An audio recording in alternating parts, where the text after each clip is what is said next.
আসসালামু আলাইকুম। আপনার মুরগিকে সঠিক নিয়মে সঠিক বয়সে কৃমির ওষুধ খাওয়ান।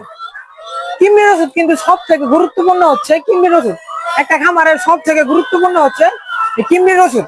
কৃমির ওষুধটা যদি আপনি সঠিক সময়ে সঠিক নিয়মে সঠিকভাবে না খাওয়াতে পারেন, তাহলে কিন্তু আপনার খামারে বড় একটা ক্ষতি হয়ে যাবে।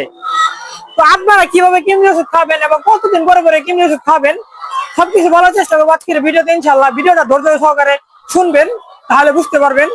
এই কৃমির ওষুধটা মূলত আপনারা 2 থেকে 2.5 মাসের পর পর আপনারা এই কৃমির ওষুধটা আপনাদের মুরগিরে খাওয়াবেন। আরেকটা বিষয় কিন্তু আপনাদেরকে খেয়াল রাখতে হবে, এই কৃমির ওষুধটা কিন্তু আপনি সকালবেলা খাওয়াতে হবে। ভোরে উঠা যখন আপনাদের মানে ঠান্ডা থাকে, তখনকার কিন্তু আপনার এই কৃমির ওষুধটা খাওয়ানো লাগবে। প্রচন্ড যেদিন গরম থাকবে সেদিন কিন্তু আপনি কৃমির ওষুধটা খাওয়াতে পারবেন না। সকাল সকাল খাওয়াবেন, সকালের মধ্যে আর কি সকালবেলা ভোরে উঠা কৃমির ওষুধের পানিটা দিয়ে দিবেন। তারপরে আপনারা 9টা-10টার দিকে পানিটা ফেলাই দিবেন, মানে ভোরবেলা উঠে এই কৃমির ওষুধের পানিটা দিবেন। রোদের মধ্যে কিন্তু এই কৃমির ওষুধ খাওয়ানো যাবে না। এই কৃমির ওষুধটা খাবেন হচ্ছে 1 মিলি 1 লিটার পানির সাথে। এই ওষুধটা হচ্ছে ওষুধটার নাম হচ্ছে আলবেন বেট। এটাও কিন্তু ভালো একটা ওষুধ, আলবেন বেট। এর আগের বার আমরা খাইছিলাম হচ্ছে উরাল 1%, কি জানি ওষুধের নামটা আর কি। যাই হোক, ওষুধ আর কি সবসময় পাওয়া যায় না, এই ওষুধটাও ভালো, আলবেন বেট। এটা আপনারা খাওয়াতে পারেন, এটা হচ্ছে খাবেন হচ্ছে 1 মিলি 1 লিটার পানির সাথে।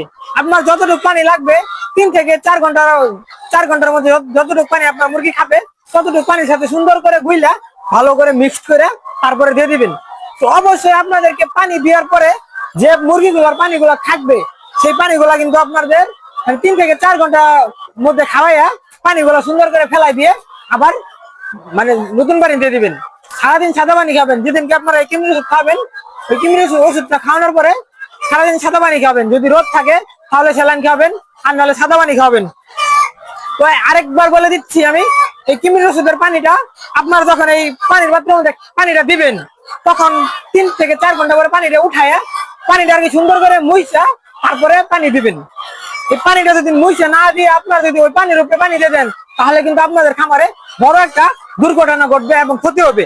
আপনারা জানেন না যে একটা ওষুধ খাওয়াইলে ওষুধের মানে সময় পার হয়ে গেলে তখন কিন্তু উল্টা রিয়াকশন মারে, মানে ওষুধের যে কার্যক্রমটা, সেই কার্যক্রমটা উল্টা হয়ে যাবো। তো অবশ্যই আপনারা এই কৃমির ওষুধটা খাওয়ানোর পরে 3 থেকে 4 ঘন্টা পরে পানিটা সুন্দর করে ফেলাই দিয়ে তারপরে পানি দিবেন। এইটা কিন্তু ভুলবেন না, পানির উপরে কখনো পানি দিবেন না। মানে কৃমির ওষুধের পানির উপরে কখনো পানি দিবেন না, পানিটা ফেলাই দিয়ে তারপরে পানি দিবেন, নাহলে কিন্তু আপনাদের ওষুধের যে কার্যক্রমটা সেটা কিন্তু উল্টা হয়ে যাবো। পরে কিন্তু আপনাদের খামারে বড় একটা দুর্ঘটনার প্রভাব পড়তে পারে। আশা করি বুঝতে পারছেন। ভিডিওটা ভালো লেগে থাকলে অবশ্যই চ্যানেলটা সাবস্ক্রাইব করে নোটিফিকেশন অল করে দেবেন, পরবর্তী ভালো কোনো ভিডিওর আশায় থাকবেন। তো সবাই ভালো থাকেন, সুস্থ থাকেন। টাটা, বাই বাই, আল্লাহ হাফেজ।